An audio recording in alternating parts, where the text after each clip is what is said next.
2001 में मेरी personal entrepreneurial journey शुरू हुई थी। मेरे पास 5,000 रुपये थे। मैं उस वक्त सरकारी नौकरी पे था, छोड़ के 5,000 रुपये से मैंने शुरुआत की थी और 1 लाख रुपए मैंने उधार लिए थे। और इस जर्नी में उस वक्त स्टार्टअप जो था शब्द ही नहीं था। एक शब्द था जिसको हम लोग बहुत डिस्कस करते थे, उसका नाम था बॉटम ऑफ द पिरामिड।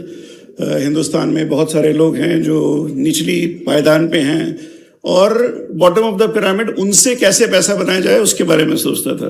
और मेरी सोच थी कि अगर बॉटम ऑफ द पिरामिड के जो व्यक्ति हैं उसके पास अगर वॉलेट ही नहीं है तो आप उससे पैसा क्या बनाएंगे जब तक कि उसके वॉलेट में आप पैसा ना डालें।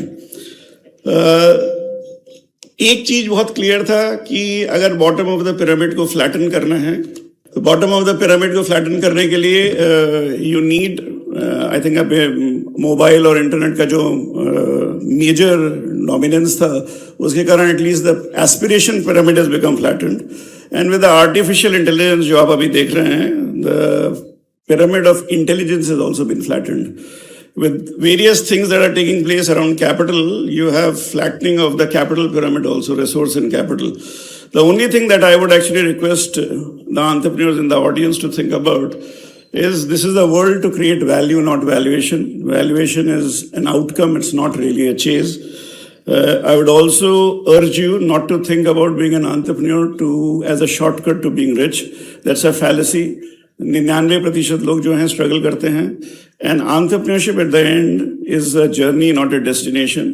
सो आप उसको एक पथ की तरह देखें जिसके ऊपर आप चलते रहिए, कभी फेलियर और कभी सक्सेस मिलेगा, but do not try to see it as an end in itself.